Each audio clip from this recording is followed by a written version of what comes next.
Sight is a curious thing.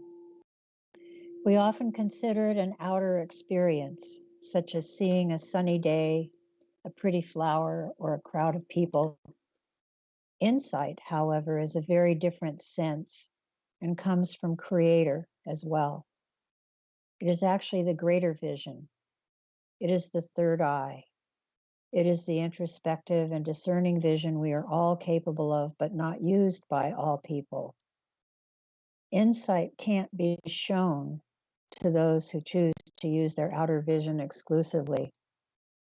Insight is the kind of vision that is perhaps compromised by our belief that we need to see it with our eyesight, that we need proof of its existence, that we need to actually see it before we know it's true. The outer is a world of manipulation and deception, a mirage of sorts. To go inside is to quiet our beliefs and our outer senses, our egos, to pause, to breathe. To go in is to become one with the Creator and the creation of which every one of us is an integral part. This is the work. This is why we pray and why we meditate, so that we can know the truth that is at hand at any moment. We step aside and let our will be thy will.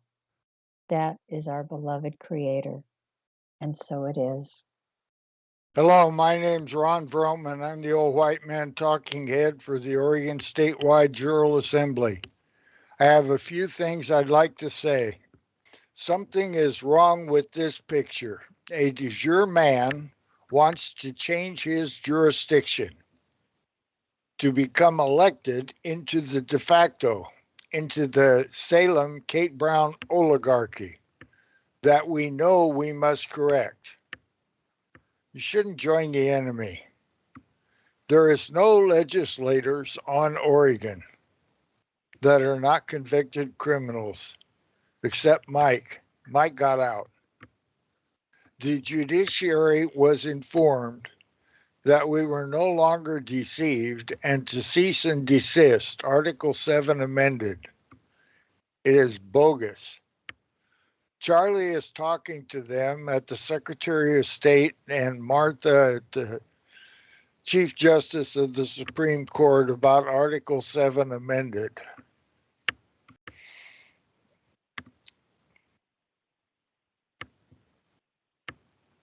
The executive leader, the elected Kate Brown, is a convicted criminal. Her Democratic Party, also elected, and the Republican, Libertarian, and Green parties, also elected, in their executive staff are all traitors. They acquiesce to it. On Oregon, 36 sheriffs have all reneged on their oath and are guilty of misprision of felony by acquiescence. 38 prosecutors on Oregon have acquiesced. They too are incapable of doing their job. What a gutless bunch of wonders these folks are.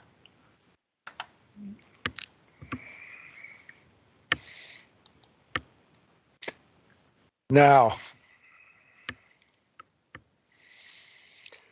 there is no more benevolent, predatory, Lieber Code, martial law, FEMA, military, industrial, incorporated governance.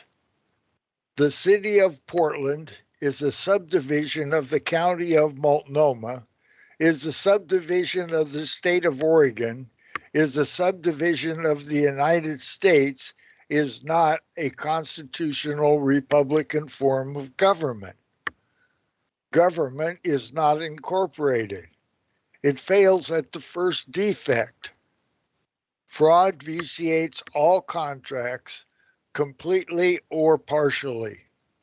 The fruit of the poisonous tree.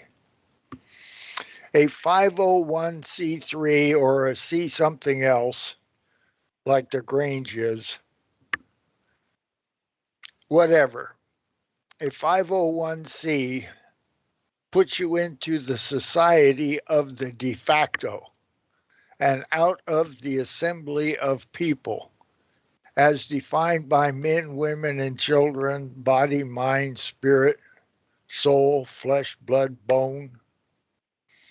If your church or grange is a 501c anything, you are in the de facto, in society, and not of the people in the de jure by your own documentation.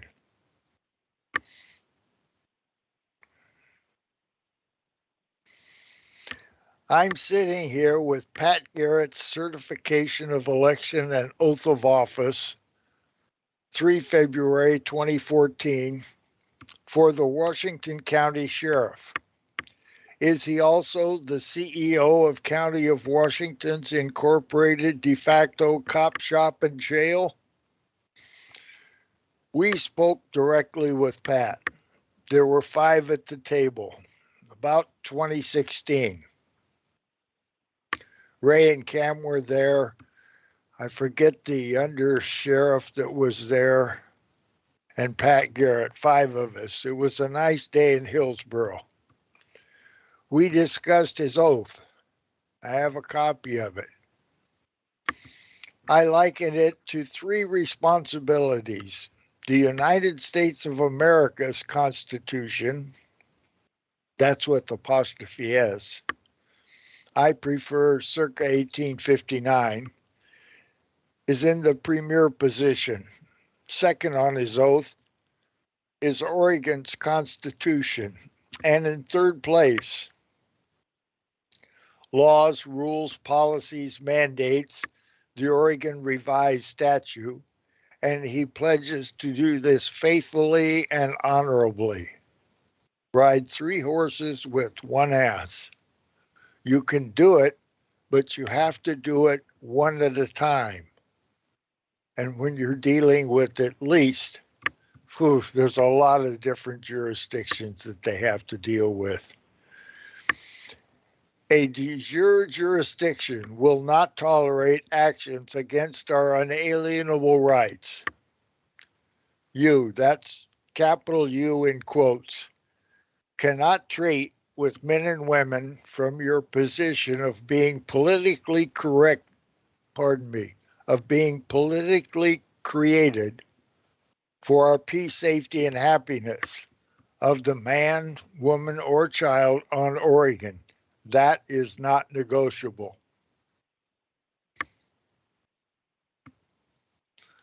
I claim that Pat and his entire ilk have an opportunity to self-correct. There are people and persons, inhabitants, residents, United States citizens, registered and unregistered foreign agents, resident aliens, non-resident aliens, illegal aliens, and they all require particular care and handling or not handling. Those in elected office are accountable to the people. The people are not accountable to the elected and their employees. Jurisdiction is everything. It is noted here. Black's Law, 6th edition. De facto and de jure are defined there. And I yield. That sounds like a show. It sounds like you just made the statement for a show, the statement of the show. You just did the show. What do you want anyone else to say?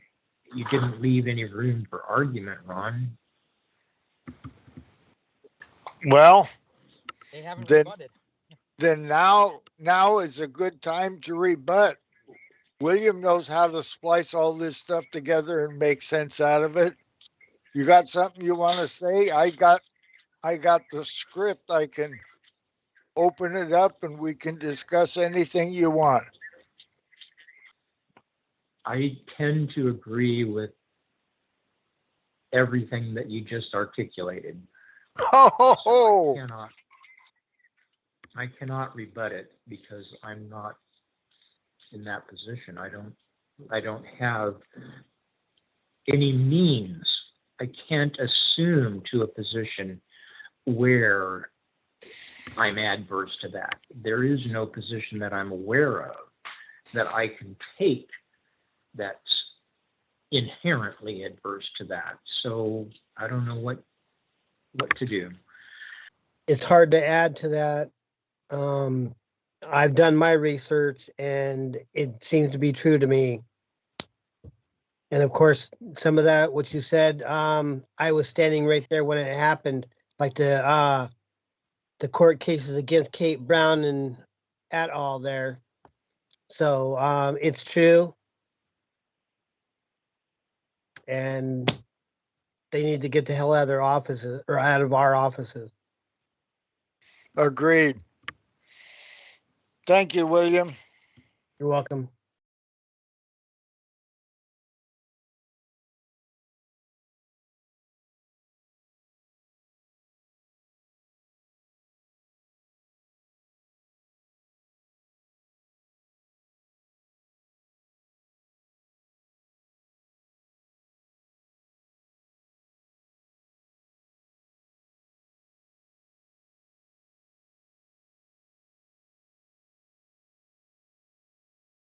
They do not want to let go of this.